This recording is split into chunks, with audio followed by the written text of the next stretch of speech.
Bonjour tous, bonjour à tout le monde. Je suis le docteur Karamo Kaba.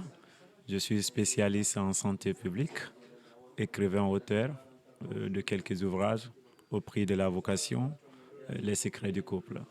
Je suis ancien chercheur dans les universités guinéennes. Je dispense les cours de virologie et de bactériologie dans les départements de pharmacie et de biologie médicale.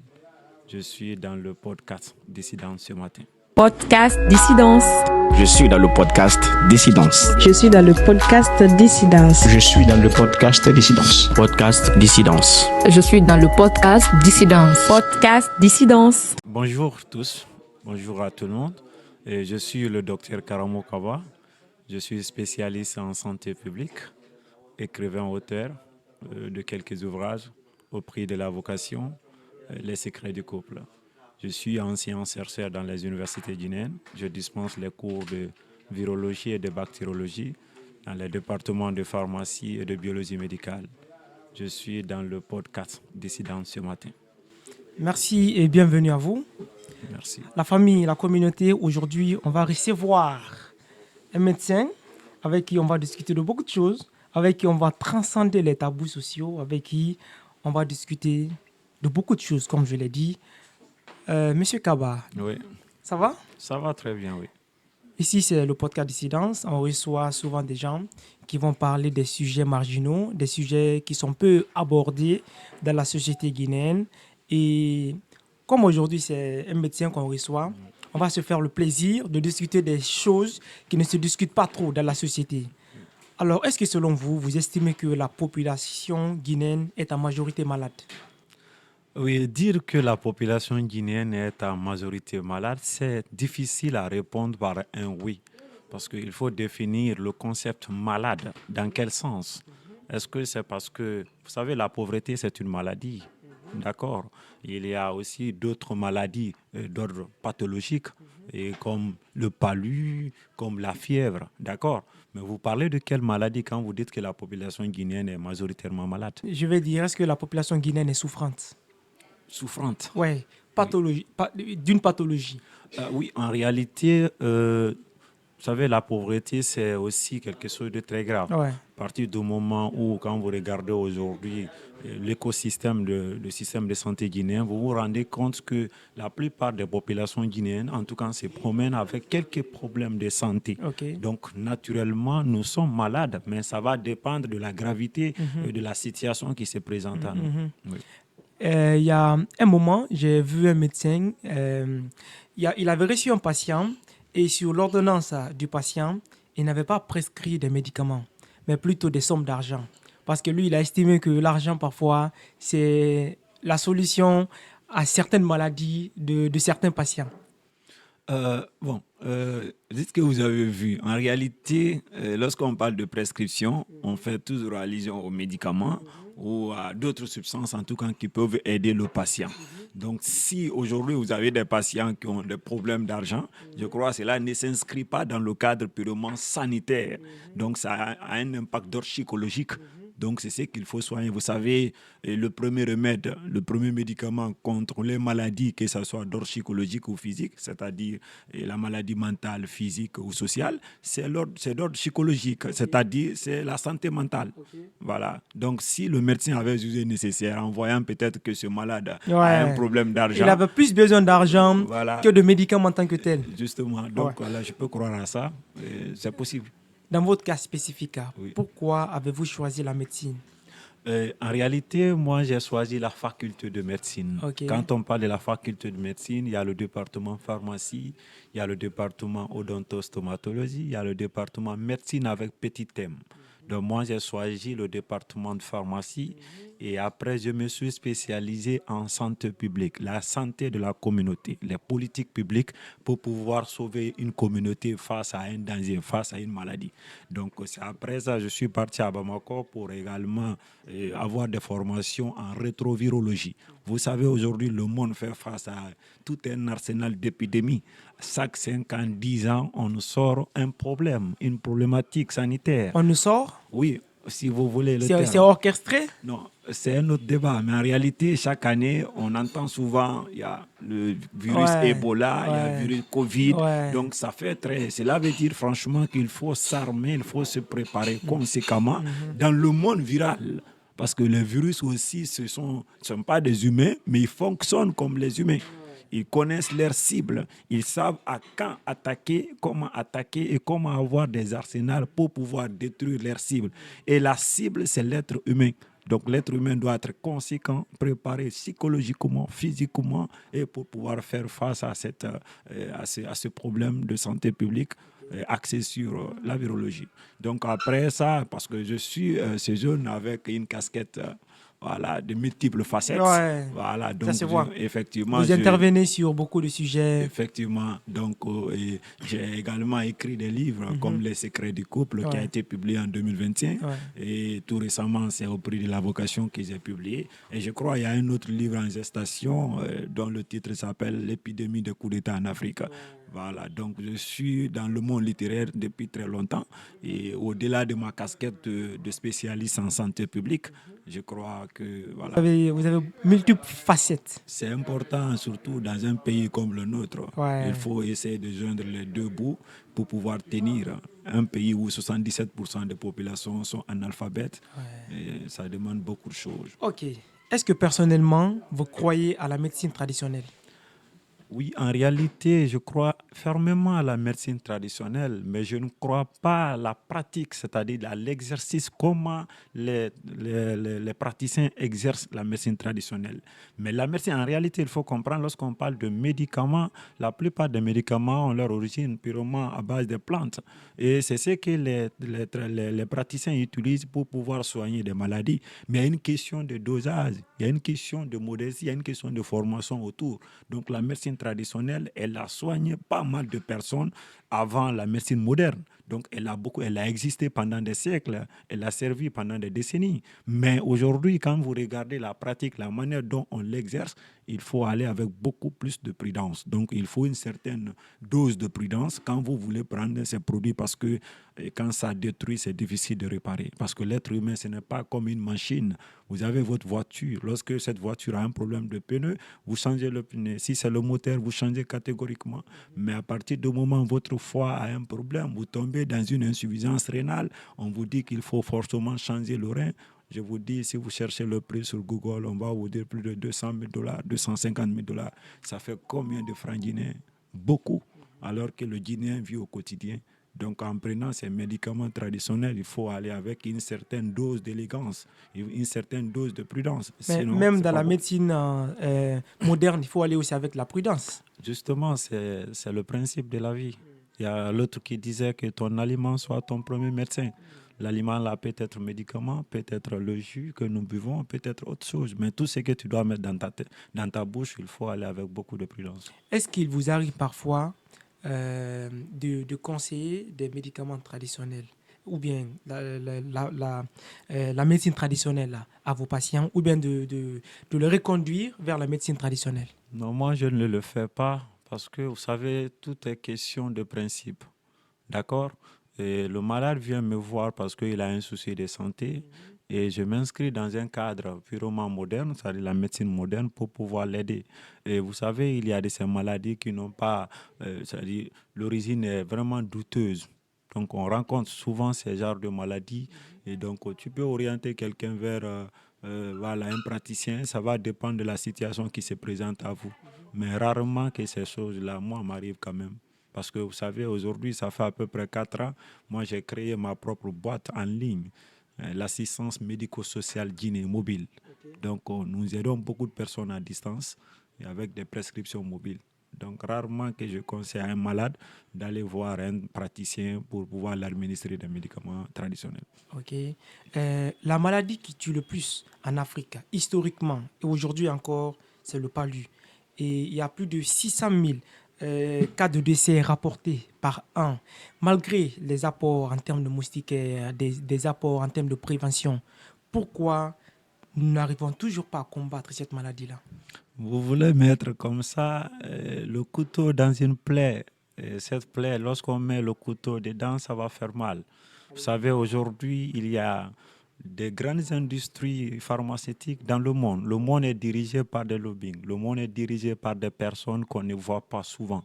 Et vous savez, quand vous regardez l'Afrique tourne encore en rond. C'est-à-dire, c'est comme si les gens marchaient par la tête. Donc, les intellectuels africains sont dans un coma très profond. Alors, quand vous parlez aujourd'hui du paludisme, vous savez, le palud tue plus que même Ebola ou Corona qu'on avait vu. Et la plupart des victimes, c'est en Afrique. Ouais. D'accord. Ouais.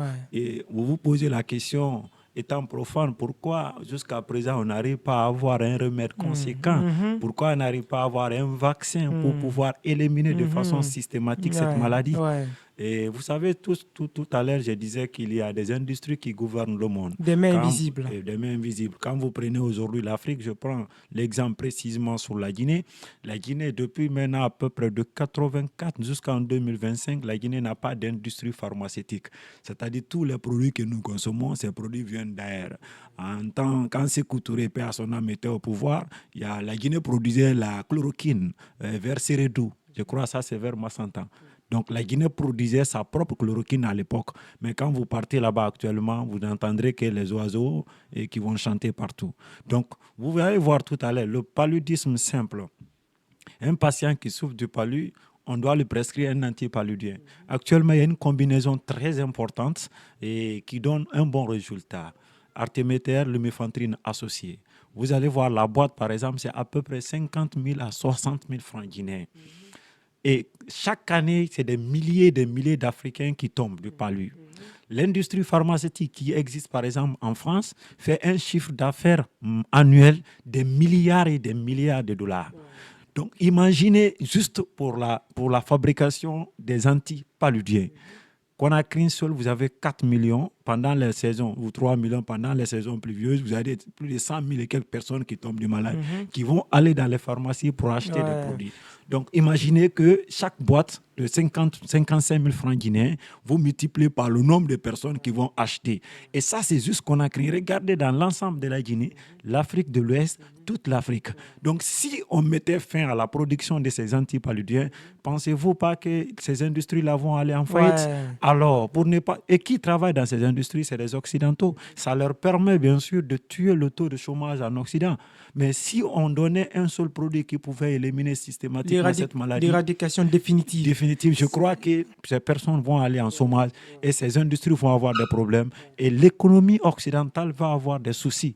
Si vous vous rappelez, sinon nous avons des plantes ici médicinales très efficaces contre le paludisme. Artemisia annua, par exemple, c'est une plante qui donne un excellent résultat. Il a deux aspects. Il est non seulement curatif et préventif. C'est-à-dire ça peut prévenir le palud, ça peut traiter le paludisme.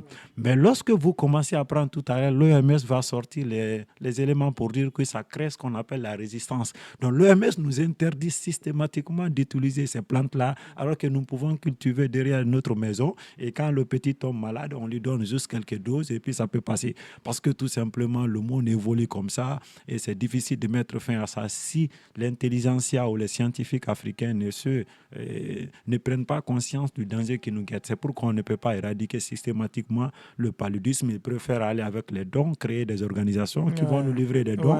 Mais on sait une forme de mascarade. Oui, mais vous savez, au lieu de vous attaquer aux conséquences du problème, éliminez la racine.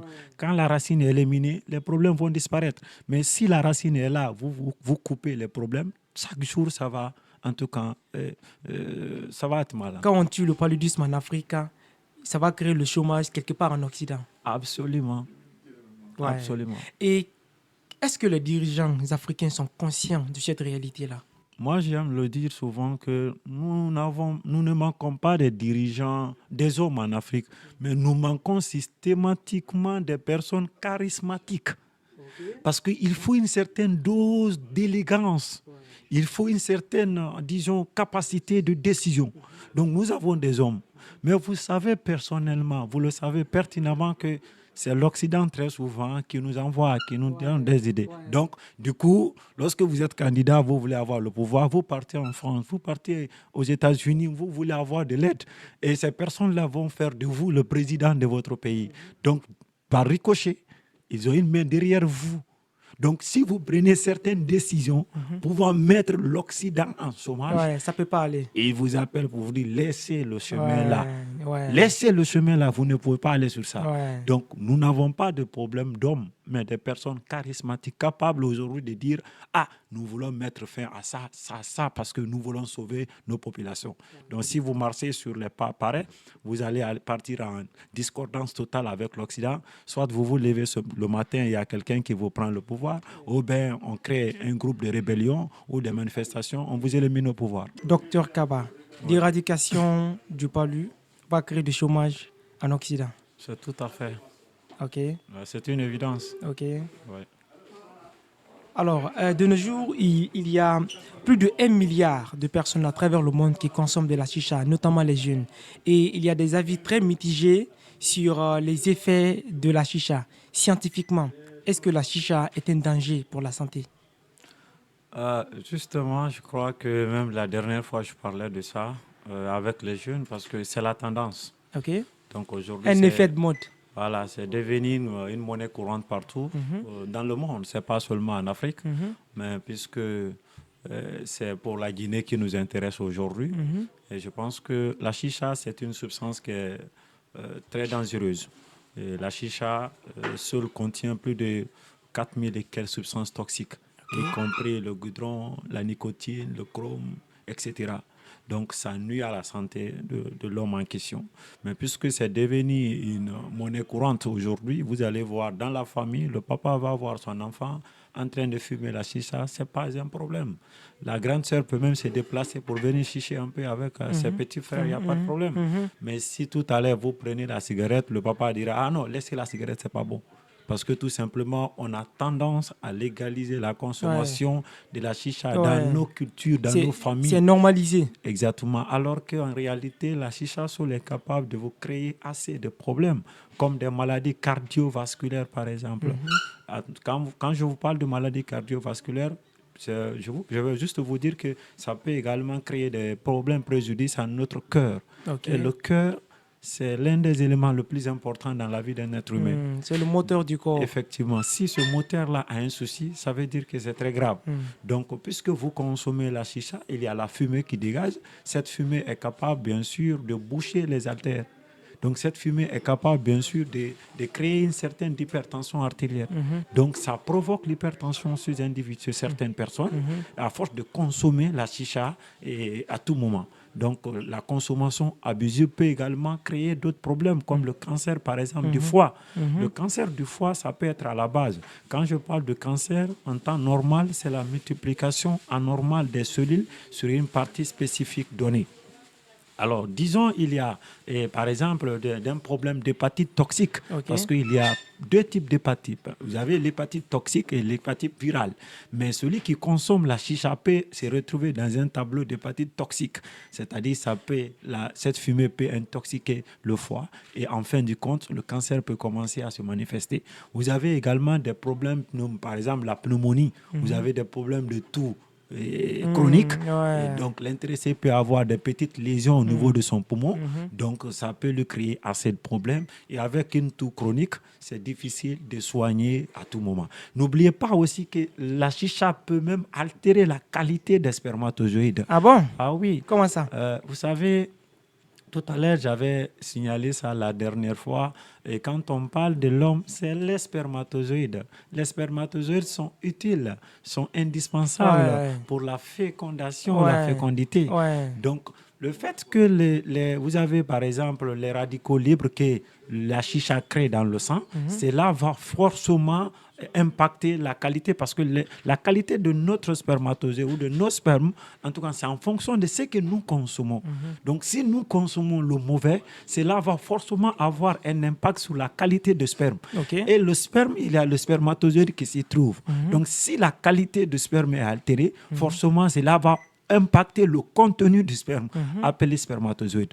Donc, pour les personnes qui consomment la chicha de façon abusive, vont également avoir ces problèmes, bien sûr, d'infertilité dans les jours à venir. Vous avez également d'autres...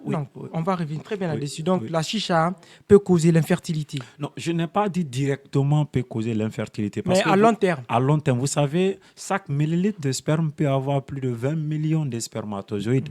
Et si vous avez, par exemple, 5 millilitres de sperme, vous avez peut-être 20 millions fois 5, donc des millions, des centaines de millions de spermatozoïdes. À partir de 5 millions de spermatozoïdes par millilitre, vous avez un souci d'infertilité. Ouais. Cela veut dire que vous devez faire recours aux médicaments pour pouvoir vous renforcer. Ouais. Et moi, je vous dis que la qualité de spermatozoïde peut être altérée par la chicha, par la fumée, par cette substance toxique. Donc, c'est Par accumulation. Effectivement. Donc, si tel est le cas, et vous savez que les spermatozoïdes ont besoin d'une certaine énergie nécessaire pour pouvoir atteindre l'ovule dans l'ovaire de la femme en passant par des trompes de Fallot. Donc, pour que ces spermatozoïdes puissent avoir cette capacité de transcender pour pouvoir atteindre l'ovule dans l'ovaire, ils ont besoin de certaines capacités, certaines forces, certaines puissances. Et la chicha est capable d'altérer cette puissance. Cela veut dire qu'indirectement, ça peut créer un souci d'infertilité à la longue. D'accord? Donc, c'est ce qu'il faut comprendre quand je dis que cela peut avoir un impact sur... D'accord.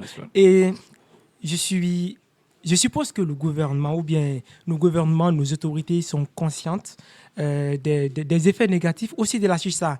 Pourquoi ils ne s'impliquent pas, ces différents gouvernements-là, soit pour son interdiction ou bien pour son importation? En réalité, en temps normal, tout produit qui est capable de créer préjudice ou causer préjudice à la santé publique mérite d'être combattu par les dirigeants. De toutes les forces. De toutes les forces. D'accord? Mais c'est ce que je disais tout à l'heure. Ouais. Il y a ces éléments difficiles à éradiquer dans notre société. Je vous ai dit tout à l'heure que parfois, dans nos propres familles, vous allez voir le papa qui va passer en voyant sa fille ou ses garçons en train de fumer la chicha. Ça ne dit rien. D'accord? Et le gouvernement qui va commencer déjà à combattre ça, vous allez voir que le problème est très profond. Donc, en temps normal, le gouvernement guinéen devrait interdire la consommation de cette substance en Guinée, mais s'ils n'ont pas...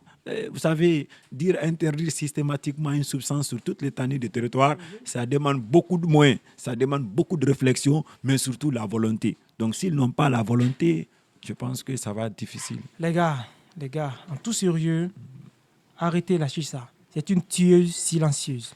Le médecin l'a dit. Alors, il y a une grande floraison des drogues dures dans ces derniers temps dans le pays. Et pour le cas spécifique de la drogue couche, c'est quoi exactement la drogue couche? Ah oui, à ce niveau, moi, je voulais aujourd'hui féliciter la police nationale qui mène aujourd'hui un combat féroce contre, bien sûr, les consommateurs ou les vendeurs qui sont impliqués dans le trafic de cette substance, de cette drogue très toxique, mortelle, hyper dangereuse. Donc, il faut les féliciter parce que quand un travail est bien fait, il faut avoir la volonté de féliciter ces gens. Alors, quand on parle de la couche, je crois que c'est une nouveauté en Guinée. C'est une substance hyper toxique qui contient des substances très graves, telles que, par exemple, vous avez, si vous regardez un peu la combinaison, vous avez le nitagène, par exemple, qui est 25 fois plus fort que le fentanyl que nous voyons souvent dans les drogues. D'accord? Vous avez, par exemple, une substance aussi mortelle comme le formol. C'est ce qu'on utilise dans les morgues. D'accord? Pour la conservation des corps. On extrait un peu de ça, on met dans cette drogue couche. Vous avez également d'autres, des cannabinoïdes, par exemple, qui sont aussi hyper efficaces, surtout synthétiques, qu'on extrait, qu'on introduit encore. Vous avez les opoïdes, par exemple, aussi, qui sont très, très dangereux aussi, qu'on introduit encore dans cette combinaison. Et c'est cette combinaison qui donne la couche. Vous avez des nitagènes qui se trouvent dedans, et des cannabinoïdes synthétiques qui se trouvent dedans. Vous avez le formol qui se trouve dedans. Et tout ça, là, on donne à un individu de consommer. C'est pourquoi vous voyez déjà la gravité, c'est qu'il est en train de ravager aujourd'hui la jeunesse, parce que tout simplement, les éléments qui se trouvent dans cette combinaison sont toxiques et tuent l'homme si toutefois on ne prend pas les mesures. Mais vous savez, la drogue est capable de créer ce qu'on appelle la dépendance. Quand vous commencez à consommer petit à petit, vous allez vous retrouver dans un niveau appelé overdose, le high level. Vous prenez goût. Voilà, donc vous allez arriver à un certain niveau très élevé. Et vous, même si on ne vous sauve pas, vous ne pouvez pas être sauvé. C'est en ce moment que le corps réclame, le cerveau est fatigué, ou le cerveau réclame, le corps est fatigué. Donc, le moment là arrive, c'est les grands consommateurs qui sont tombés dans la dépendance totale. Le corps est fatigué parce que vous avez pris trop de substances toxiques, mais le cerveau réclame encore. Donc, vous tombez dans overdose. Si on ne vous sauve pas, c'est compliqué. Donc, quand vous regardez la combinaison de cette drogue appelée le couche, et là, c'est très, très dangereuse pour la santé et c'est mortel. Ok. Est-ce que, quand on regarde sous un autre angle, il n'est pas constatable que la drogue, par exemple, couche, n'est pas devenue, ou bien les drogues dures en général ne sont pas devenues une forme d'échappatoire pour une jeunesse désespérée, sans avenir peut-être. Ils ne trouvent refuge qu'à ça. Est-ce que peut-être il ne serait pas mieux de trouver les vrais problèmes qui les poussent à aller vers ça que de combattre forcément le problème en tant que tel? Vous savez, c'est ce que je disais en amont, qu'il faut toujours éliminer la racine des problèmes avant de vous attaquer aux conséquences. En temps normal, quand vous passez dans nos brouches, vous partez dans ma ville natale, vers Kankanabaya là-bas, et vers les 2 heures du matin, tous les oiseaux sont en tout cas installés dans les branches. Aucun oiseau ne se promène pendant la nuit. Et quand vous regardez certains groupes se promener la nuit, c'est qu'il y a un souci. Donc, quand vous voyez les gens qui partent vers la drogue dure ou les drogues dures, c'est qu'il y a quelque chose qui les pousse à aller. Donc, il faut des enquêtes. Il y a un préalable. Il y a un préalable. Donc, il faut des enquêtes pour pouvoir identifier avec précision et clarté qu'est-ce qui pousse les gens à aller vers ces drogues. C'est fondamental d'ailleurs, ça pousse. C'est l'État, le gouvernement en question qui doit mettre les moyens pour pouvoir identifier chaque zone, chaque endroit, chaque coin où on distribue ces drogues dures pour pouvoir discuter avec ces personnes, qu'est-ce qui les pousse en tout cas à embrasser ces substances toxiques. Je crois que c'est ça le préalable. Mais aujourd'hui, c'est ce que je vous dis, l'État c'est les moyens, c'est la volonté. Si le moyen existe mais la volonté n'existe pas, ça ne peut pas marcher. Si la volonté existe mais les moyens ne sont pas disponibles, ça ne peut pas marcher. Donc, je pense dans notre cas précis, qu'est-ce qui manque réellement? Peut-être que c'est la volonté. On peut dire comme ça, c'est la volonté. On peut dire comme ça, c'est possible parce que tout simplement, on ne peut pas dire qu'on ne peut pas mettre aujourd'hui en place des équipes, coordonner des équipes pour pouvoir en tout cas mener une étude approfondie, une étude sérieuse sur en tout cas le mobile ou faire une bonne étiologie de ces problèmes.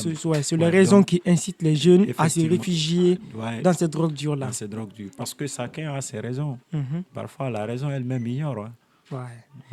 Avant de poser une personne, docteur, quels sont les examens médicaux qu'il faut réaliser avant de se projeter avec la personne, les deux époux? Les deux époux. Il y a ce qu'on appelle un examen prénuptial. C'est, en fait, on demande des bilans. Vous savez, vous avez par exemple des analyses sanguines ou des bilans sanguins qu'on demande parce que le mariage, c'est jusqu'à la gare. D'accord? On ne se marie pas pour se marier. Moi, j'aime dire souvent aux jeunes que le mariage n'est pas une course de vitesse, mais c'est une course de fond. Donc, si c'est une course de fond, il faut mettre tout le préalable sur la table avant d'aller avec quelqu'un. C'est pourquoi je demande souvent aux jeunes, avant de vous marier, avant de vous lancer dans un projet de mariage, il faut aller d'abord à l'hôpital pour faire certains examens. Vous avez, par exemple, un examen sanguin. Vous allez voir, par exemple, la sérologie. Aujourd'hui, comme je l'ai dit tout à l'heure, il y a des infections qui se promènent avec tout le monde. D'accord? Donc, il faut se rassurer. Ma partenaire ou mon partenaire n'a pas un problème d'infection. Est-ce qu'il n'est pas séropositif? Ma partenaire n'a pas, par exemple, ramassé le VIH quelque part, l'hépatite quelque part, les herpès quelque part ou d'autres maladies virales quelque part. Donc, on fait la sérologie pour voir effectivement, oui, monsieur X n'a pas de problème de virus, il n'a pas de virus, il n'a pas tel. On fait également le groupage sanguin, par exemple, pour comprendre quel est le groupe sanguin de monsieur X, le groupe sanguin de madame X, etc. Au-delà de ça, on demande même la glycémie. Parce qu'avant d'épouser quelqu'un, vous allez voir tout à l'heure que la personne peut être diabétique, mais vous ne savez pas que votre partenaire est diabétique. Et quand la maman est diabétique, il y a une probabilité que sa fille ou ses petites filles ou ses petits-fils, en tout cas un jour, C'est héréditaire? Oui, il y a au moins 0,5% héréditaire. Okay. Mais parce qu'il faudrait surtout parler des conditions et l'alimentation. Donc, par exemple, la maman qui a l'hypertension artérielle, elle a une petite fille ou un petit-fils qui consomme tout. cette personne est exposée à contracter le diabète, par exemple. Donc, il faut faire, par exemple, la glycémie pour connaître le taux de glucose, pour comprendre, oui, ma partenaire n'a pas un problème d'antécédent diabétique. Donc, du coup, ça vous oriente. D'accord?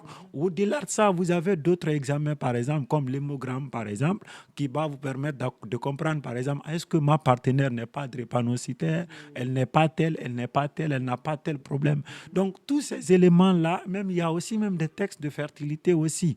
Donc, il y a tous ces éléments, tous ces examens qu'il faut au préalable, en tout cas, demander, aller au laboratoire pour se rassurer. Parce que l'idéal, c'est de comprendre, est-ce que je suis avec le bon partenaire ou la bonne partenaire du point de vue biologique, pas du point de vue physique, pas du point de vue sentimental ou spirituel, mais biologique. Est-ce que les deux corps peuvent donner quelque chose? Parce que forcément, il faut la combinaison de ces deux corps. Si vous constatez aujourd'hui, vous allez voir des couples ayant passé plus de 10 ans, 15 ans sans avoir des enfants. D'autres ont eu le premier enfant, ils ont attendu pendant plus de 30 ans, 20 ans, 15 ans, 10 ans sans concevoir. Ouais. Mais dans ce genre de situation, ça veut dire que ces gens-là ont banalisé le bilan prénuptial? Oui, pour, par exemple, un couple qui n'a jamais eu d'enfant. D'accord? Parce qu'il y a l'infertilité primaire, il y a l'infertilité secondaire. Vous allez voir, le couple n'a jamais eu d'enfant. Donc, et puisque nous vivons dans une société qui marginalise la cause, par exemple la gêne féminine, où on dit souvent c'est la femme qui est responsable, on ne demande pas des examens conséquents pour pouvoir détecter avec précision qui en est responsable. Parce que dans le couple, lorsqu'il y a un problème d'infertilité qui se pose, la femme a au moins 25% de responsabilité. L'homme a 25% de responsabilité, ce qui fait les 50%. Et les causes inconnues, c'est-à-dire on ne sait pas, ont au moins 30% à 40%. D'accord? Donc voilà comment on partage le pourcentage de responsabilité pour un couple qui n'a pas eu d'enfant. Donc pour un couple, par exemple, qui n'a pas voulu faire ses examens, et on ne sait pas est-ce que mon mari, il est fertile. J'ai dit tout à l'heure qu'il y a des maladies qui tuent les spermatozoïdes. Donc, vous allez voir, par exemple, l'homme est capable de faire le rapport sexuel. C'est-à-dire, il y a une bonne érection qui est là. Il fonctionne sexuellement. Le temps qui est là, le plaisir est là. Mais quand vous regardez le contenu, c'est-à-dire, vous regardez le sperme, vous ne trouverez aucun spermatozoïde dans le sperme. À l'intérieur. Donc, s'il n'y a pas de spermatozoïde dans le sperme, est-ce que cette personne peut avoir des enfants? Je vous fais une confidence. Quand moi, j'étais sur ma thèse de doctorat en 2021, je suis parti à Sigiri pour mes analyses, pour les enquêtes. J'étais à l'hôpital, j'ai reçu un patient qui est venu pour faire l'hémogramme. Donc, on devrait savoir, est-ce que son sperme contient des spermatozoïdes? Il avait divorcé 1 fois, 2 fois, 3 fois. Maintenant, il est venu à l'hôpital, on a fait l'examen, on s'est rendu compte qu'il n'y a pas de spermatozoïdes dans son sperme. Je me suis dit, attends, peut-être il a mal prélevé. D'accord, le sperme, si c'est mal prélevé, on vous dit de faire la masturbation tout à l'heure. Vous partez avec le savon qui est capable, par exemple, d'altérer les spermatozoïdes dans le sperme. Donc, on peut dire, est-ce que ce n'est pas ça?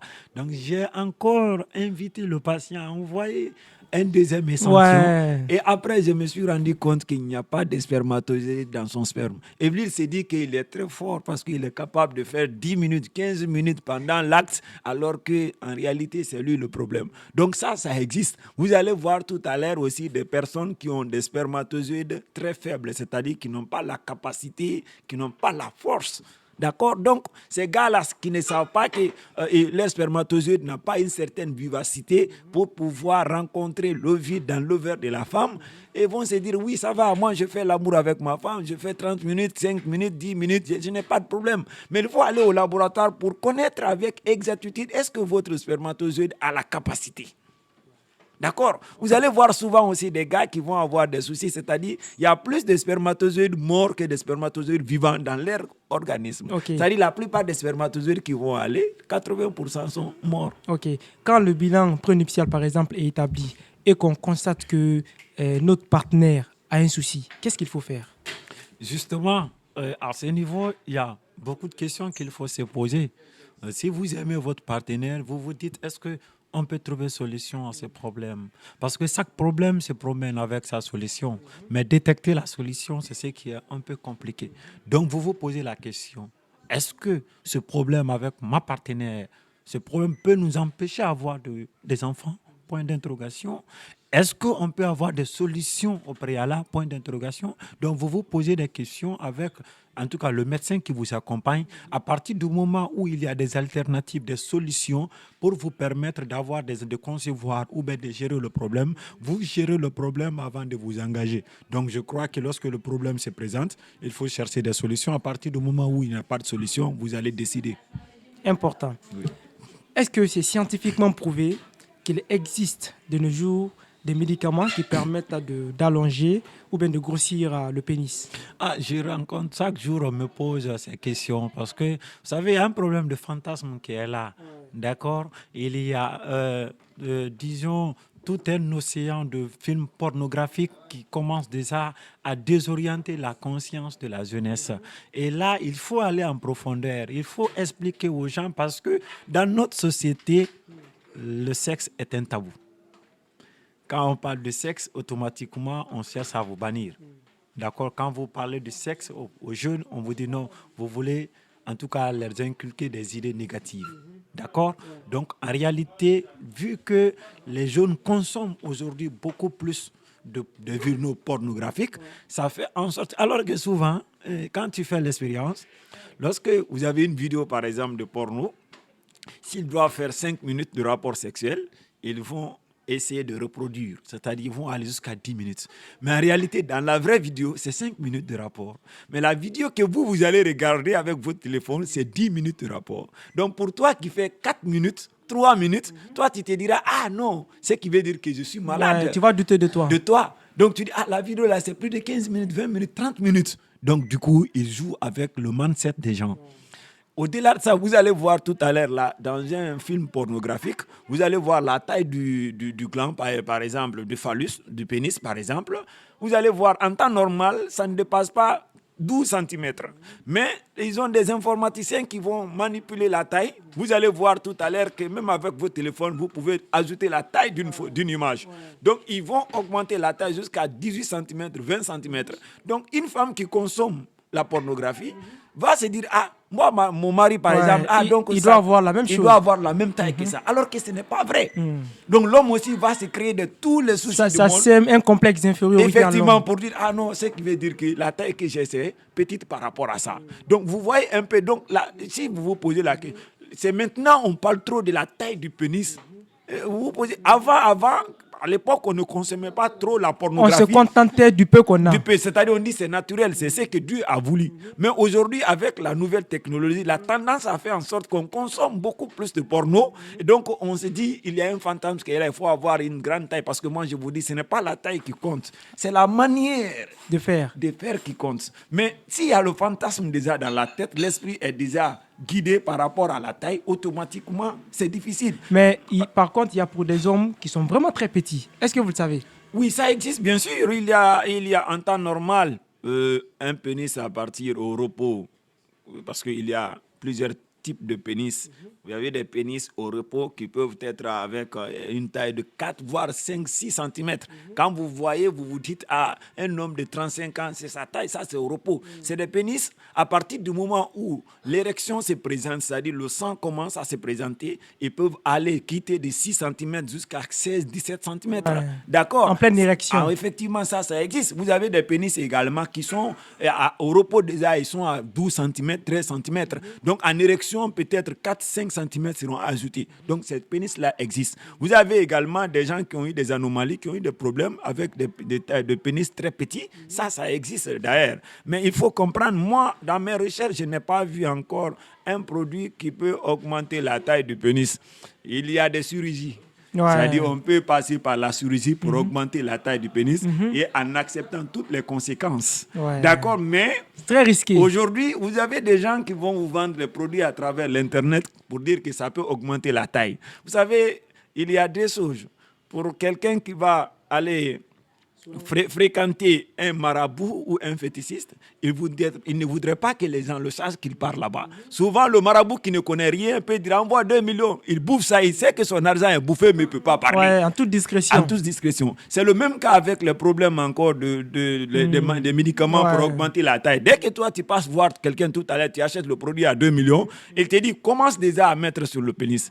2 mois, 3 mois, 4 mois, toi, tu sais que ça ne bouge pas. Mais psychologiquement, tu vas te dire, ah, hier, c'était comme ça. Est-ce que ça n'a pas augmenté un peu? Est-ce que... Donc, tu es dans l'illusion totale. Donc, il va prendre ton argent, mais en réalité, c'est le même pénis. C'est la même taille. D'accord? Mais tu vas dire ça à qui? Tu vas dire ça à quelqu'un, tu vas aller porter plainte que je suis parti là-bas pour avoir des produits pour augmenter la taille de mon pénis. Maintenant, il a mangé mon argent. Il va me vendre ton nom partout. Voilà, donc ça fait en sorte que c'est ce que la plupart des gens utilisent sur les réseaux sociaux. Mais en réalité, ce ne sont que des hypothèses. Il n'y a pas de produit aujourd'hui, excepté de la chirurgie, en tout cas pour pouvoir augmenter la taille du pénis. Et si vous prenez ces produits, les conséquences sont parfois terribles. Ok. Oui. Donc, les gars, il n'y a pas de produit. Il n'y a pas de produit qui augmente, qui élargit. Le docteur a dit. Et de nos jours, est-ce que vous ne trouvez pas que la médecine moderne, en voulant par exemple tout parfaire à travers toutes ces avancées technologiques, n'est pas en train de porter préjudice, par exemple, à nos valeurs traditionnelles? Par exemple, de nos jours, il y a l'hymen artificiel que les filles utilisent, des filles qui ont perdu leur virginité, utilisent pour, quand elles se marient, par exemple, pour leur premier rendez-vous avec leur partenaire, elles font recours à ça pour donner un semblant de virginité. Est-ce que la médecine traditionnelle, parfois, la médecine moderne n'est pas un danger à nos valeurs traditionnelles? Vous savez, chaque, disons, révolution a ses conséquences. Si nous ne voulons pas de révolution, nous ne voulons pas de conséquences. Donc, chaque révolution scientifique va avoir des impacts sur nos valeurs. D'accord? Mais chacun l'utilise pour ses services. Il y a aujourd'hui des chirurgiens ont fait même une femme déjà qui a perdu sa virginité parce que moi j'aimerais vous dire, il y a plusieurs types de virginité. Vous avez des virginités spirituelles, vous avez des virginités biologiques que nous sommes en train de parler. Une virginité biologique, c'est à partir du moment où l'humain est déchiré. C'est une membrane très fine. Donc lors du premier rapport sexuel, ça peut se déchirer. Mais n'oubliez pas que une femme peut, en nettoyant le carreau, peut tomber sur les carreaux, lui-même peut être déchiré. Elle peut tomber de l'arbre, lui-même peut être déchiré. Fragile. En prenant le vélo pour aller à l'école, elle peut avoir des soucis là-bas, lui-même peut être déchiré. C'est des femmes, souvent, quand vous faites le premier rapport, le sang ne se présente pas. J'aimerais interpeller les hommes. Donc, vous pouvez voir votre femme, lors de votre premier rapport sexuel, il n'y a pas de sang. Mais cela ne veut pas dire qu'elle n'est plus pucelle ou elle n'est plus vierge. Donc, ces situations-là peuvent se présenter. Mais au-delà de ça, aujourd'hui, vous avez la chirurgie pour réparer systématiquement l'humain déchiré. Mais en réalité, spirituellement, une femme est vierge, c'est à partir du moment où elle n'a pas eu de contact avec un homme. Parce que vous savez, il y a plus de 4 types de rapports sexuels. Quand on dit rapport sexuel, rapport entre toi et moi aujourd'hui, c'est le micro. On communique. Donc, rapport sexuel, ça peut être le rapport entre le sexe et une partie du corps. Parlons de la fellation, par exemple. C'est un rapport. C'est le rapport entre la bouche et, par exemple, le pénis. C'est ça qu'on appelle la fellation. Donc, il y a un rapport. D'accord? C'est ce qu'on appelle rapport génito-buccal. Une femme spirituellement vierge n'a jamais connu le rapport génito-buccal. La fellation. La fellation. Donc, spirituellement, celle qui a fait la fellation ne peut pas dire qu'elle est vierge. Une femme qui a fait la fellation n'est pas vierge. Donc, spirituellement. Spirituellement. D'accord. Okay. Maintenant, imaginez, vous avez le rapport génito, toujours dans le même aspect. Vous avez, par exemple, le cunnilingus. Le cuni, c'est à partir du moment où un homme qui va aller visiter le sexe de la femme à travers sa bouche. Voilà, la langue. Donc, c'est ce qu'on appelle le cunnilingus. Donc, cunnilingus aussi, ça fait partie. Un homme qui a fait pratiquer cunnilingus, c'est un rapport sexuel. Effectivement, c'est un rapport entre le sexe et sa bouche. D'accord? Vous avez le rapport génito-génétique. Vous avez ici où il y a pénétration vaginale.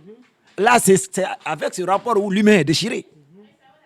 Au-delà de ça, vous avez des pratiques qui commencent déjà à gagner du terrain en Europe et que les Africains ont commencé également à adopter, qu'on appelle la sodomie. Et ça, c'est le rapport anal. Donc ça aussi, ça fait partie. Donc ça aussi, c'est le rapport entre le sexe et une partie du corps. D'accord? Donc spirituellement, une femme qui passe par ces pratiques-là n'est pas vierge. Elle n'est pas vierge. Okay. Elle n'est pas, mais biologiquement, elle peut l'être. Parce que biologiquement, c'est l'humain que nous considérons. C'est-à-dire, si cette membrane-là est intacte, la virginité est là. Biologiquement. D'accord? Donc, il y a la clinique aujourd'hui qui font la réparation de ça pour les femmes qui désirent Donc, si nos valeurs culturelles voudraient que la femme soit dans le foyer avec le même corps, c'est-à-dire avec la virginité et tout ça, là, si on nous dit... Et puis, il faut comprendre, ce n'est pas seulement la médecine traditionnelle qui est à la base de ça. D'accord? Posez-vous la question, qu'est-ce qui pousse, par exemple, une femme qui n'est pas mariée d'aller coucher avec un homme qui n'est pas marié? Est-ce que c'est la médecine moderne qui a dit ça? Ce n'est pas la médecine moderne qui pousse. C'est pourquoi je dis toujours, cherchez à connaître la cause des problèmes.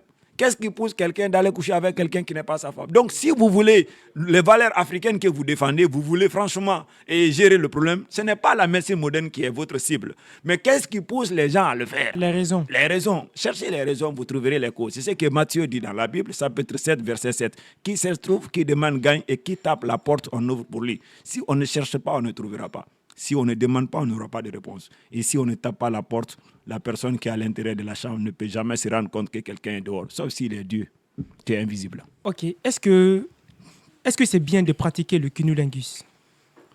Oui, c'est bien de pratiquer le cunnilingus, mais il y a le préalable. Ok. D'accord? Et pour un couple, que ce soit les mariés ou les célibataires, en tout cas en couple, il faut se rassurer d'abord de la propriété. De qui? De la femme. De la femme. Parce que, je vous dis, à travers le cunnilingus, vous pouvez contracter des infections, des maladies. Okay. Vous avez certaines parties du corps qui renferment plus de bactéries, plus de microbes. Tel est le cas de la bouche.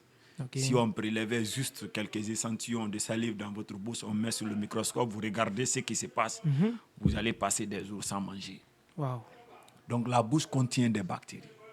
Une plaie, une petite lésion qui se trouve dans la bouche, le matin, vous voulez vous brocher, vous avez blessé quelque part là-bas. Cette petite lésion devient une porte d'entrée pour les infections, pour les bactéries. Une femme qui est infectée, vous allez... Et aussi, il faut comprendre que le sexe de la femme contient plus de 3 milliards de lactobacilles. Les lactobacilles, ce sont des bactéries de façon normale qui protègent la femme contre les invasions microbiennes. Donc, là-bas aussi, c'est tout un, disons, ouais. Voilà, il y a tellement de bactéries à ce niveau, c'est compliqué. Il y a des risques à encourir. Effectivement. Donc, pour un homme, pour une femme qui est infectée, et l'homme a une plaie dans la bouche, est-ce que ça ne va pas passer? Donc, si vous voulez aller avec cette femme-là qui est infectée, vous ne pouvez pas, alors que vous avez des plaies dans la bouche, vous ne pouvez pas faire le cunnilingus avec elle. Donc, ça, pour telle personne, ce n'est pas conseillé. Mais une femme qui est propre, par exemple, qui n'a pas de problème d'infection, toi, l'homme également, qui n'a pas de plaie dans la bouche, vous pouvez passer par ça parce que la satisfaction, c'est un fantasme, c'est personnel. D'accord? Donc ça, je ne trouve aucun mal de faire le cunnilingus, mais il faut du préalable. Et le préalable, c'est d'abord de se rassurer la propriété, des deux côtés. Se rassurer également que votre partenaire n'a pas un problème d'infection. Et comme ça, vous pouvez automatiquement aller sur le terrain. Ok. Il en est de même pour la fellation? Justement, c'est vice-versa. D'accord? Mais en fait, le hic, vous savez, le sexe masculin, c'est un sexe déjà qui est à l'appréciation collective. C'est-à-dire c'est plus facile de le voir, c'est plus facile de l'entretenir. Ce n'est pas comme le sexe de la femme. D'accord? C'est pourquoi le corps de la femme a plus besoin de la propriété, a plus besoin de l'hygiène que le corps de l'homme. Je ne suis pas en train de dire qu'un homme n'a pas besoin d'hygiène, mais ce n'est pas la même conception anatomique. Donc quand vous regardez le pénis, c'est facile de nettoyer ou laver rapidement le pénis pour faire par exemple un cunnilingus. D'accord? Ouais. Mais ce n'est pas le cas avec le sexe de la femme. Ouais. Donc, pour aussi une femme, par exemple, qui a des plaies dans la bouche, donc, ou l'homme, par exemple, qui est infecté, donc, si les deux là ne prennent pas de précautions, je crois aussi que c'est la même chose. Ça peut également, le virus peut être transmis ou la bactérie également. Voilà. Donc, il faut être très prudent avec ces deux pratiques-là. Oui, il faut être prudent. C'est-à-dire que l'activité sexuelle, c'est la prudence, c'est la propriété. En tout cas, il faut avoir tous ces éléments pour vous engager. Donc, c'est ce qui va vous aider. Sinon, vous allez vous promener avec des infections, vous allez le regretter. Est-ce que, pour ce qui concerne la sodomie, est-ce que c'est une pratique recommandable, scientifiquement? Scientifiquement, 80% des chercheurs, des scientifiques ne recommandent pas la sodomie. Vous savez, chaque partie du corps a un rôle spécifique à jouer. Vous ne pouvez pas parler avec votre pied. Vous avez une fois vu que le pied parle? Vous avez une fois vu que les mains regardent, chaque partie a son rôle à jouer. La bouche doit parler parce qu'elle est destinée pour ça. Les yeux doivent regarder parce que c'est comme ça, c'est comme ça. Ça, c'est la conception humaine. Quand vous prenez la pratique anale, par exemple, vous savez, quand vous regardez l'anus d'une personne, il y a des muqueuses. Ces muqueuses-là ne sont pas destinées à être confrontées à des choses dures. C'est une évacuation, c'est uniquement destiné Une porte de sortie. également aux selles, en tout cas qui ont été déjà travaillés par l'organisme pendant des jours. Donc on sait qu'il n'y a aucun élément dur dedans. C'est pourquoi quelqu'un qui est constipé, après une constipation très chronique, quand vous partez au WC, vous sortez avec certaines douleurs au niveau de cette partie anale. Parce que les selles qui sont sorties, c'est les selles qui sont dures. Et cette partie-là n'est pas destinée à ça. Est-ce qu'on se fait comprendre? Donc, quand vous regardez, vous avez ce qu'on appelle les sphincters anaux. Les sphincters anaux ont un rôle à jouer. L'organisme donne l'ordre. C'est pourquoi quand vous avez envie d'aller au WC, lorsque vous vous présentez automatiquement, comme on appelle cette partie-là, voilà, effectivement, parce qu'on donne l'ordre pour qu'elle puisse au moins également, d'accord? Donc, ça, c'est destiné au sel. Si vous faites, par exemple, vous transformez ça pour avoir du plaisir sexuel, vous allez vous attendre à beaucoup de choses. Comme quoi? Et comme l'hémorroïde, par exemple, les maladies hémorroïdaires. Vous avez des veines hémorroïdaires au niveau de l'anus. Ces veines-là, et le fait, par exemple, d'envoyer une autre partie du corps qui n'est pas destinée à cette partie, ça peut créer des problèmes à ces veines. Donc, ces veines-là, lorsque ces veines-là sont dilatées, vous tombez également dans un problème de maladie hémorroïdaire. Et même aussi, on peut contracter des maladies sexuellement transmissibles. Parce que cette partie... Et c'est tellement fragile, ça se déchire rapidement. Ce n'est pas comme le vagin, par exemple, qui est destiné également à recevoir le pénis et à accoucher. Donc le vagin a ces deux rôles. Recevoir le pénis, deux fonctions, et l'accouchement. Et cette partie anale est très fragile. Donc à partir du moment où un pénis, par exemple, vient découvrir cette partie, ça crée des petites lésions, des plaies en fait au niveau de la partie anale de la personne qui reçoit, que cette personne soit une femme ou un homme. Donc du coup, ces plaies-là sont source d'infection. D'accord? Donc ça peut être source d'infection. Donc quelqu'un peut ramasser des maladies virales, des infections à partir de cette pratique. C'est pourquoi on ne conseille pas la sodomie. Parce que tout simplement, la partie anale n'est pas faite pour recevoir un pénis. Ce n'est pas ce qui est là. Mais le fantasme humain est difficile à contrôler.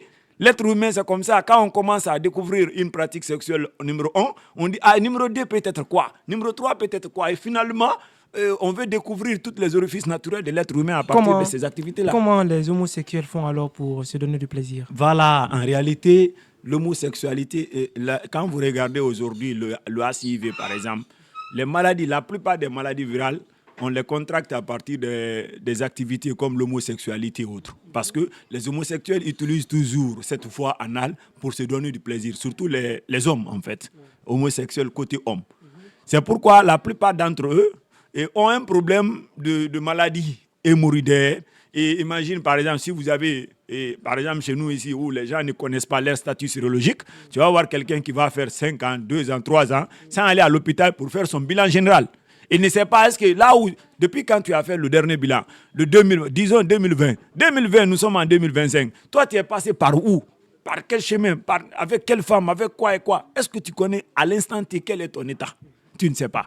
Donc toi, tu vas aller avec un homme, par exemple, et utiliser cette voie anale. Donc c'est privilégié, par exemple, pour les infections, pour les maladies. Donc si l'homosexualité, qui est devenue une pratique courante en Occident aujourd'hui, et que l'Afrique est en train d'embrancher petit à petit, parce que j'aimerais revenir là-dessus, et on fabrique l'homosexualité, ça existe. Vous allez voir un homme aussi, par exemple, qui se comporte comme une femme, qui a tout ce qu'il faut comme une femme.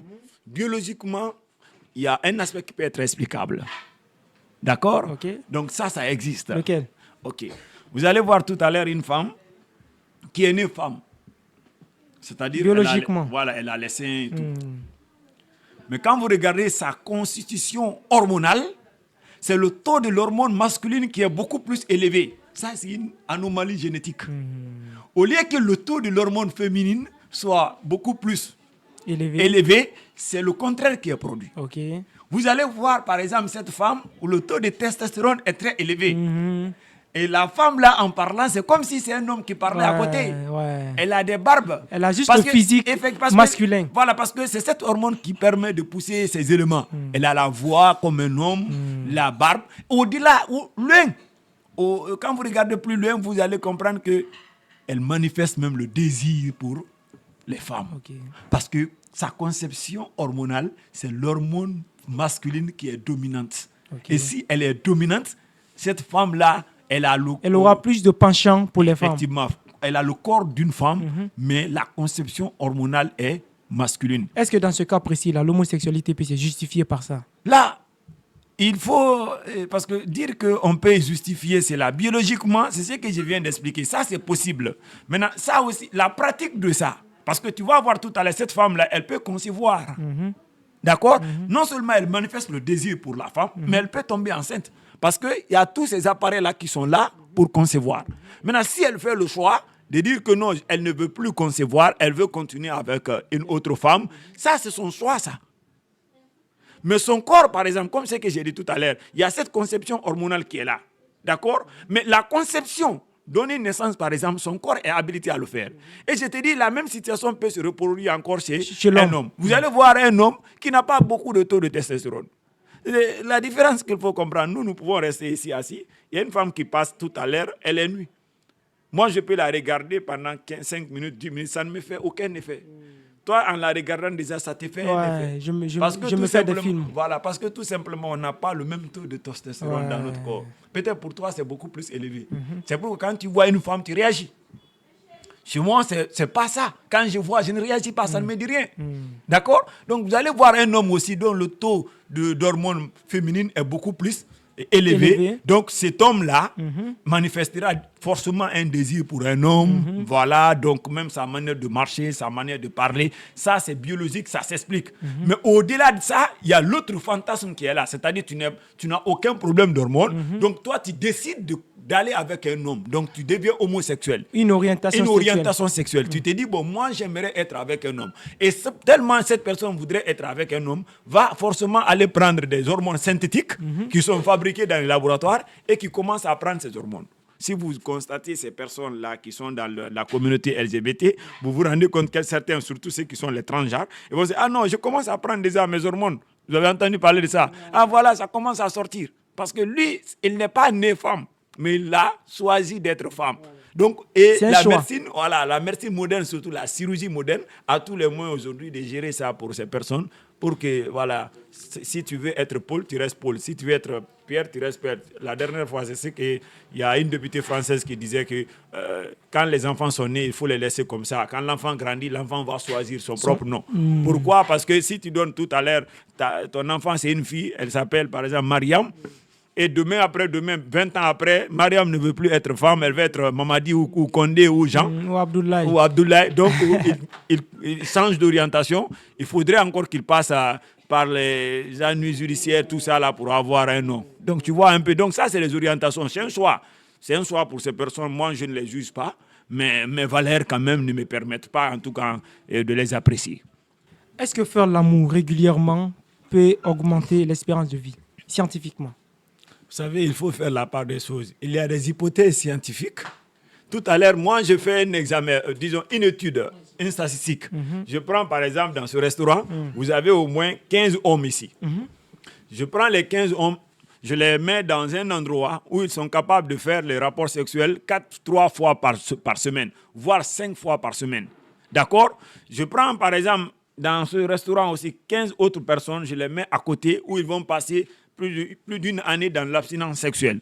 On regarde maintenant leur orientation, c'est-à-dire toutes les facultés, on fait des études pour dire leur attitude. Leur attitude. Les 15 qu'on a mis de l'autre côté là, il paraîtrait on a constaté ça. Mais si vous prenez les 30 là, la population de Conakry fait combien d'hommes? Donc tu vas voir tout à l'heure, on vous dit oui, cette étude là a été réalisée aux États-Unis, Amérique latine. On a constaté que ça fait ça. Mais Amérique latine, quand vous prenez le globe, c'est-à-dire, disons, le monde entier, Amérique latine fait combien de pourcents du monde entier? Voyez un peu les études scientifiques. Donc, on peut expliquer cela que faire le rapport, quand on dit rapport régulier, on vous conseille de faire 3 à 4 fois par semaine. Parce que l'excès cause préjudice. Donc, 3 à 4 rapports sexuels dans la semaine. Donc, normalement, il faut faire combien de fois par semaine? La normalité n'existe pas, mais le conseil peut être là. Qu'est-ce que la médecine conseille? Voilà, de 3 à 4 rapports sexuels dans la semaine. Ok. Comment ça peut augmenter l'espérance de vie à travers les hypothèses scientifiques? Vous savez, le rapport sexuel, déjà, c'est un bon remède contre les maladies cardiovasculaires parce que, déjà, en activité, ça renforce les capacités du cœur. C'est comme le sport. Les vaisseaux, effectivement, comme le sport. Au-delà de ça, ça renforce aussi le système immunitaire. C'est-à-dire, ça booste le système immunitaire. Et quand on parle de système immunitaire, on parle de la défense naturelle de l'organisme. C'est pourquoi vous allez voir tout à l'heure, vous avez mangé quelque chose, vous avez mal au ventre, automatiquement c'est la diarrhée qui s'installe, vous partez faire les selles, vous revenez, le mal est parti. Parce que l'organisme a géré ce problème-là. Donc ça permet de booster le système immunitaire. D'accord? Au-delà de ça, il y a aussi le confort, le fait de se sentir à l'aise, le fait de se sentir psychologiquement à l'aise. Est-ce que ça n'impacte pas déjà l'espérance de vie? Quelqu'un qui passe tout son temps bien-être. dans le stress, dans le problème, et quelqu'un qui a c'est-à-dire un épanouissement personnel vraiment important. Est-ce que dans la tête, on se dit que celui qui est épanoui, il est heureux. Il est heureux. Quand on est heureux, on est capable de tenir longtemps. Et quand on est malheureux, ça peut répercuter sur notre vie entière. Donc on peut se dire comme ça que oui, le rapport sexuel est capable d'augmenter l'espérance de vie. Attention, on n'est pas en train de dire qu'il faut faire le rapport sexuel tous les jours pour avoir 100 ans de vie. Si vous faites ça, automatiquement, vous allez épuiser votre corps. Et faites attention parce que vous risquez de tomber dans l'insuffisance rénale. Ok. Actuellement, l'éjaculation précoce fait partie des sujets phares de la sexualité masculine. À quel moment on parle d'éjaculation précoce? Éjaculation précoce devenu un grand problème, surtout en Guinée ici. Tous les jours, c'est le problème, c'est la question qu'on nous pose. Éjaculation précoce. Vous savez, il n'y a pas de temps et, disons, comment je vais dire? De temps précis. De temps précis pour le rapport. Ça dépendra de l'organisme de l'homme, de la femme, de leur préparation, de leur façon de faire l'amour. D'accord? Et un homme qui fait 5 minutes de rapport sexuel, et en se comparant à un couple qui fait 15 minutes, c'est un autre cas. D'accord? Et comme ce que j'ai dit tout à l'heure, la plupart des gens ont commencé déjà à utiliser des produits aphrodisiaques, des substances toxiques pour pouvoir durer. Donc finalement, c'est l'aspect synthétique ou artificiel qui impacte l'humain dans sa globalité. Donc 3 minutes, 4 minutes, à partir de jusqu'à 6 minutes déjà, ça, on n'est pas dans l'éjaculation précoce. L'éjaculation précoce, c'est quand on voit une femme, dès qu'on commence la pénétration, juste 1 minute, 2 minutes déjà, tu commences à éjaculer. Mais j'aimerais rappeler les gens, l'éjaculation précoce, ce n'est pas une maladie proprement dite. Okay. Quand vous avez le paludisme, vous prenez un antipaludien, ça passe, n'est-ce pas? Quand vous avez la fièvre, on vous dit de prendre paracétamol, ça passe, n'est-ce pas? L'éjaculation précoce, c'est un problème d'ordre psychologique. Okay. Donc c'est mental. C'est pourquoi le traitement aussi est d'ordre mental. Okay. Est-ce qu'on se fait comprendre? C'est pourquoi le traitement est d'ordre mental. Donc quelqu'un qui fait 5 minutes de rapport sexuel, 6 minutes de rapport, ne peut pas me dire qu'il fait partie de ce groupe d'éjaculation précoce. Donc quand on fait 4 minutes pendant le rapport, c'est bon. Ce n'est pas une éjaculation précoce. Non, c'est bon. Parce que je vais vous dire une chose. Il faut privilégier le préliminaire. Le préliminaire, c'est la phase la plus importante. D'accord? Le préliminaire, c'est de préparer le corps à recevoir. C'est de donner du plaisir à une femme, par exemple, parce qu'il y a plusieurs types de femmes. Vous avez une femme, par exemple, qui n'est pas vaginale. Elle est clitoridienne. Vous avez une femme, par exemple, qui reçoit du plaisir à partir des reins. Mais vous allez passer combien de temps à faire les va-et-vient? Elle va ressentir quoi? Absolument rien. Donc, il faut exploiter tout le corps pendant cette phase de préliminaire, dans toutes les facettes, pour qu'on détecte avec précision les zones érogènes. Vous toussez, par exemple, moi j'ai vu ça, c'était un documentaire. Le monsieur, tu peux passer 100 ans à stimuler sa partie génitale. Sinon, 99% des hommes, le plaisir, c'est à partir du gland. Le gland, c'est la tête du pénis, si vous voulez. 99,9% des hommes, dès que vous stimulez le gland, l'intéressé va ressentir, il va commencer déjà à se mettre dans une autre peau. Mais l'homme là, cet homme, c'est à partir de ses doigts. Quand une femme caresse les doigts, automatiquement, il est dans la même posture qu'un homme, par exemple, qui a été stimulé par une femme à partir de cette partie-là, c'est-à-dire le gland. Donc, tu vois, c'est exceptionnel. Lui, tu peux passer 10 jours en train de stimuler sa partie génitale, ça ne lui dit absolument rien. Mais quand vous touchez le doigt, automatiquement, il commence à sentir. Donc 4 minutes d'éjaculation, ce n'est pas mauvais. Mais donnez plus de temps à ce qu'on appelle les Au préliminaires. Et du coup, vous commencez. Déjà, à partir du moment où vous avez fait 15 minutes de préliminaires. Mais 5 minutes de rapport sexuel, ça suffit déjà. Il ne faut pas tomber dans l'excès. Est-ce que peut-être ce n'est pas le reflet, comme vous l'avez dit tantôt, des films pornographiques qui miroitent un combattant sexuel au regard de l'homme? Ça fait que quand tu es en train de faire aussi, tu veux forcément ressembler à ce que tu as vu dans les films-là. Absolument, absolument. Un film de 3 minutes, on va essayer d'agir sur... Nous avons des cadreurs ici, des informaticiens, ils savent comment multiplier 2 par 4. Donc, l'homme, il a fait juste 4 minutes. Et c'est qu'il faut comprendre, la plupart de ces gars, de ces acteurs, ils consomment toujours les produits aphrodisiaques. Donc, non seulement il y a l'effet des produits aphrodisiaques, ce n'est pas le corps naturel, mais aussi on agit sur le temps. Si c'est 4 minutes de rapport dans le film, on fait à 10 minutes. Donc, toi, en regardant ces films pornographiques, tu te dis, si mon mari ne fait pas 15 minutes ou 20 minutes, c'est que ce n'est pas un homme. Ouais. Lui aussi, il va mettre dans sa tête que s'il ne fait pas 15 minutes, 20 minutes, ce n'est pas bon.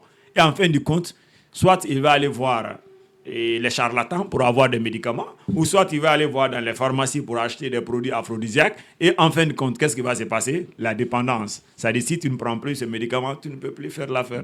Et toi, si tu dois passer toute ta vie, on te dit de faire au moins 3 rapports sexuels dans la semaine. Toi, tu dois prendre chaque jour ou chaque période de cette affaire, un comprimé ou 2 comprimés. La dépendance s'installe, n'est-ce pas? Carrément. Voilà, donc, Est-ce que la masturbation est une activité sexuelle recommandable? La masturbation, en réalité, dans quel sens? En médecine, c'est ça? En médecine, oui. Oui, scientifiquement, rien n'a été signalé comme effet néfaste de la masturbation. Sauf qu'il y a quelques années, il y a des gens qui ont commencé à faire des recherches. Moi, personnellement, j'ai mené des enquêtes autour des personnes souvent qui font la masturbation.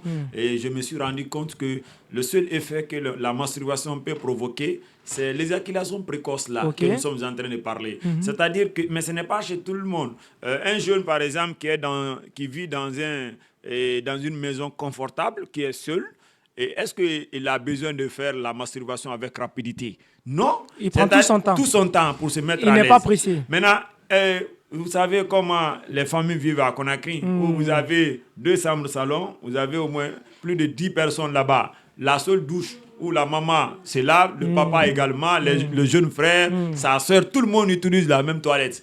Maintenant, lui, en rentrant là-bas pour se laver, déjà, il y a quelqu'un qui l'attend. Il dit, non, j'ai déjà branché le réseau, donc fais vite, je dois me laver. Donc, dès que lui rentre, il veut forcément se masturber rapidement, mais il a peur aussi parce que parfois vous avez là-bas que la porte ne se ferme pas bien. La maman en rentrant tout à l'heure au boulot, le papa il tape la porte, tu te vois là-bas en train de te masturber. Donc il a tout ça en tête. Donc dès qu'il il a embrouillé. Dès qu'il rentre, automatiquement, rapidement, il le fait en quelques minutes, il sort. Si tu habitues ton organe à éjaculer rapidement, le jour où tu seras avec une femme, automatiquement, dès que tu commences, le réflexe, surtout le voisin de la femme avec la densité, la température, tout ça, tu ne vas même pas durer, tu vas éjaculer. Donc, on a constaté ça sur certains garçons qui se masturbent rapidement, donc ça provoque l'éjaculation précoce.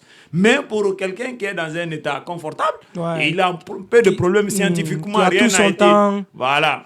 Et rien n'a été explicité scientifiquement comme cause ou conséquence de la masturbation. Ça, c'est le côté scientifique.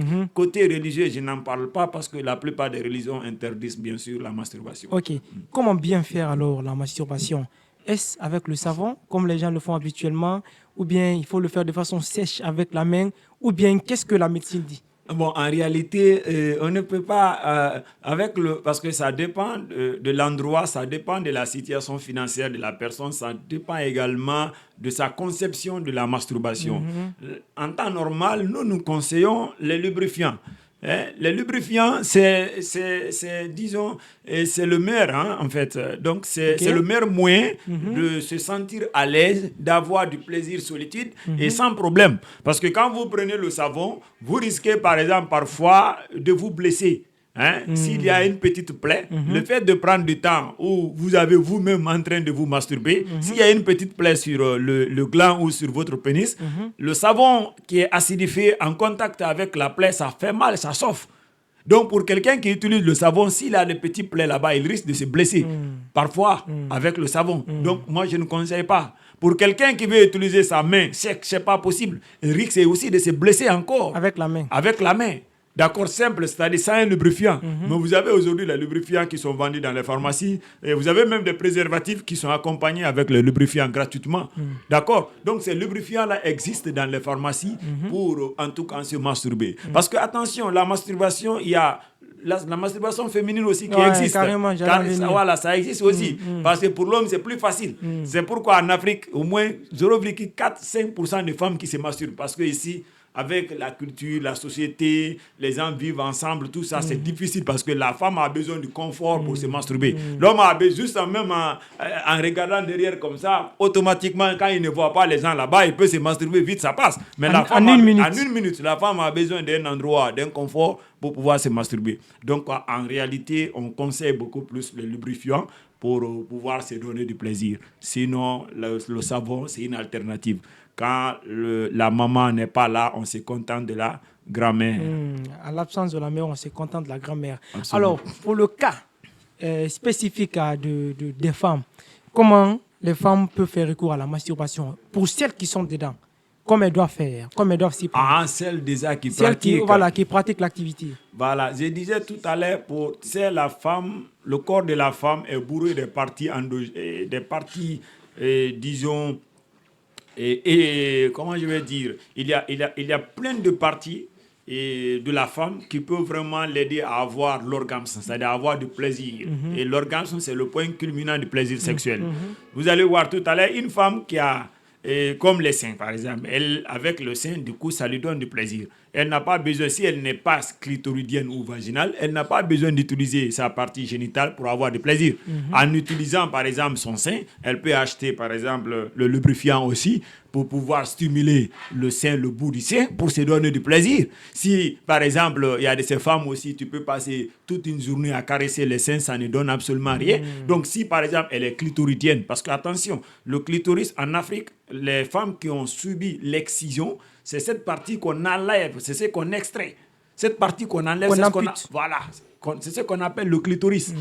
Mais en réalité, même on a enlevé, mais il y a aussi une petite partie qui reste. Les petites lèvres. Effectivement. Donc la femme qui est clitoridienne, il suffit juste qu'elle utilise le lubrifiant dans un état vraiment confortable et pour pouvoir stimuler ces parties, en tout cas, qui lui donnent du plaisir. Donc ça dépend du confort dans lequel elle se trouve, mais je crois avec le lubrifiant, déjà, elle peut se sentir à l'aise et voilà, il n'y a pas de problème. Et avec des godemichés?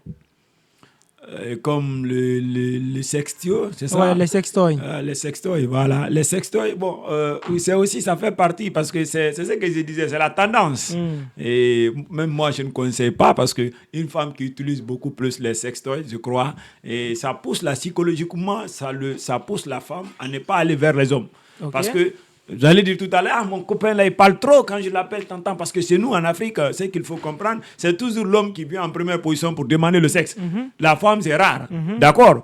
Donc, quand j'appelle tout à l'heure Paul ou Pierre, c'est comme ça. Donc, moi, je préfère aller avec les sextoys. Donc, quand tu pars avec les sextoys, finalement, tu vas préparer ton cerveau à ne recevoir du plaisir qu'à partir de ton sextoy. Ouais. Donc, si c'est comme ça, finalement, le jour où tu vas te marier ou le jour où tu seras avec un homme, et il y a ce manquement qui sera là, il y a cette carence, et parce qu'on dit souvent que le frottement crée le sentiment. Donc, il y a cette carence de sentiment qui sera entre toi et ton partenaire parce que tout simplement, tu as habitué ton corps te faire plaisir seul. Donc, pour réparer cette période-là, ça va prendre du temps. Si tu n'es pas avec quelqu'un qui est une personne très cultivée, et ça va être compliqué pour ton couple.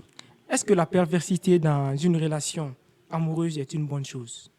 Vas-y. La perversité, Oui. la quête incessante de plaisir, l'expérimentation de différentes positions sexuelles, est-ce que c'est mauvais en soi?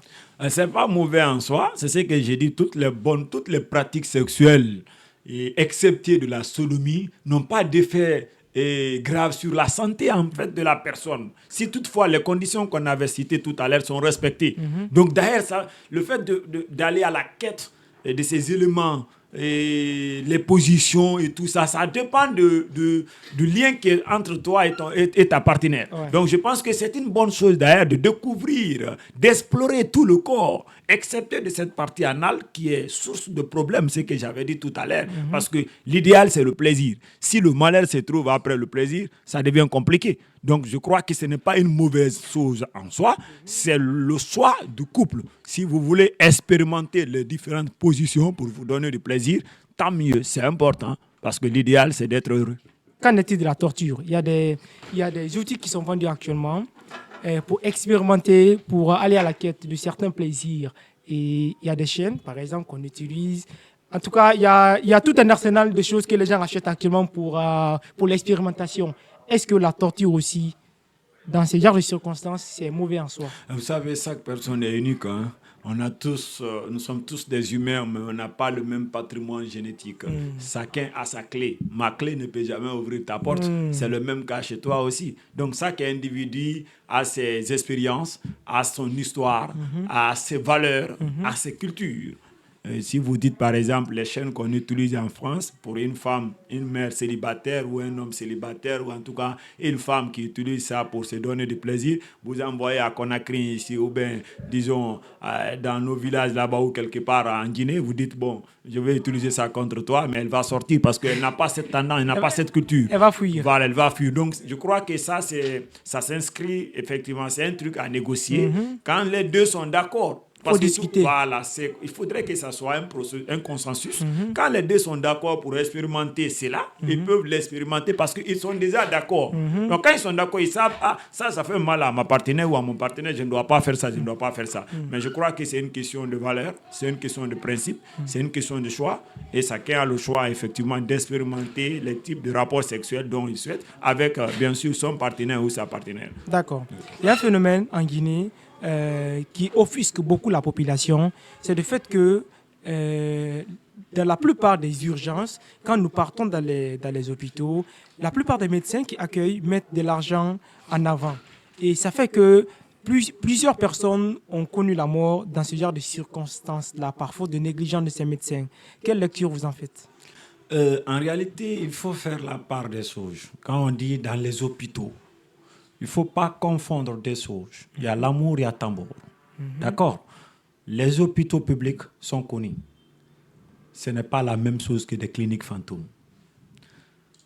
En Guinée, il y a tellement de cliniques fantômes, tellement de cliniques anarchiques dans les quartiers, dans les communes, dans les villes. Non reconnus par l'État. Donc, le malade ne sait pas la différence. À partir du moment où le malade voit, c'est écrit là-bas, clinique, il pense que directement c'est un hôpital. D'accord? Ouais. Et à partir du moment où le malade voit quelqu'un en blouse, il se dit c'est un médecin. C'est pourquoi j'ai dit il faut beaucoup plus de sensibilisation aujourd'hui. La création des cliniques fantômes dans les quartiers est source de problèmes. Ça fait en sorte que les gens meurent dans les cliniques. Là-bas, vous passez voir tout à l'heure le bilan, on vous dit 750 000 francs, 800 000 francs, 1 million. Pour vous traiter pour un problème de paludisme. Où vous avez besoin, par exemple, d'un sérum, d'un antipaludien. Donc, tu fais le calcul total, ça ne dépasse pas 150 000 francs. Mais on vous demande là-bas des examens que vous ne pouvez même pas réaliser. On vous envoie une feuille de bilan où on dit il y a au moins plus de 6 examens qu'on demande. Pour quelqu'un qui vient pour un problème de palu, vous avez quel intérêt de demander, par exemple, de faire l'écho de son testicule? Ou bien de faire l'écho de ses... Non, vous n'avez pas besoin. Ouais. Vous demandez juste les examens, le TDR et tout ça pour comprendre effectivement c'est quoi le problème. Vous soignez le problème. Mais derrière les cliniques, il y a toujours cet aspect-là économique qui est là. L'aspect financier, il y a l'argent qu'on demande.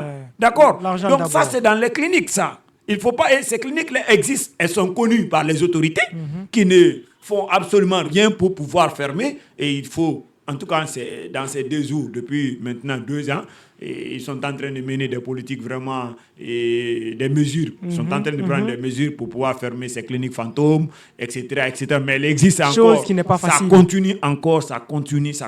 Comme ce que j'ai dit. Si vous voulez éliminer les conséquences, éliminer les causes. Et les causes là sont connues. Ils savent quels sont les propriétaires de ces cliniques fantômes. Donc, dans les hôpitaux où tu disais tout à l'heure qu'on met l'argent devant. Bon, vous savez, difficilement pour moi de dire oui, dans les hôpitaux publics, on met toujours l'argent devant la santé. D'accord? Je ne peux pas confirmer comme ça. Mais je sais, ça existe. Ça existe. J'ai vu des patients qui m'en ont parlé. Donc ça existe bien sûr. Il y a ce problème qu'on rencontre dans les hôpitaux publics aussi, où on ne traite pas bien les malades parce qu'il y a tel problème financier, etc. Ça existe, c'est une réalité. D'accord? Nier cette réalité, c'est avoir de mauvaise foi. Mais je sais quand même que nous avons des médecins vraiment compétents, des personnes qui soignent sans regarder l'argent, mais nous avons également des gens qui ne regardent que l'argent sans soigner d'abord. Ouais. C'est-à-dire en trahissant le serment d'Hippocrate. Et là, ça existe, c'est une réalité, je ne peux pas nier. D'accord, c'est une réalité, je ne peux pas nier. Et il faut maintenant mettre fin à ces situations-là en prenant une bonne politique de santé publique. D'accord, c'était un grand plaisir de vous recevoir sur le plateau du podcast Dissidence. Quel est votre dernier message à l'endroit de tous les Guinéens? Merci beaucoup, je vous remercie pour cette opportunité. J'aimerais dire aux Guinéens, une fois de plus, prenez bien soin de vous, car chaque jour est une vie et le meilleur reste à venir. Travaillons pour le pays parce qu'en réalité, Paul de la France ne peut pas faire développer la Guinée. Ouais. Pierre de l'Allemagne ne viendra pas faire développer la Guinée. C'est le Guinéen qui fera de la Guinée un paradis, un réel paradis. Pas un paradis d'opportunisme, pas un paradis de diffamation, pas un paradis où, disons, la médiocrité règne en maître absolu, mais un paradis où le mérite est récompensé à sa juste valeur. Et c'est à nous de prendre nos destins en main et travailler dans la règle de l'art pour pouvoir aider ces populations qui sont en majorité analphabètes. Et les intellectuels guinéens, dans tous les domaines, doivent s'intéresser davantage à la vie culturelle. Chacun doit poser ses jalons, chacun doit poser ses pierres, chacun doit apporter son grain de sel pour pouvoir sauver ce pays, parce que Karamo Kaba de la Guinée ne sera jamais Mamadi Keïta du Mali. Je suis guinéen, c'est ce qui est sur ma carte d'identité, et je dois me battre pour ce pays. Et pour le faire, il faut franchement se battre jusqu'au bout. Prenez bien soin de vous, car chaque jour est une vie. Merci à notre communauté. Continuez de vous abonner sur nos différents réseaux sociaux, notamment YouTube, Facebook, Instagram et TikTok. À travers vos différents encouragements, nous allons envoyer beaucoup de personnalités comme telles pour des échanges très dignes de nom. À la prochaine. Merci. Podcast Dissidence. Je suis dans le podcast Dissidence. Je suis dans le podcast Dissidence. Je suis dans le podcast Dissidence. Podcast Dissidence. Je suis dans le podcast Dissidence. Podcast Dissidence.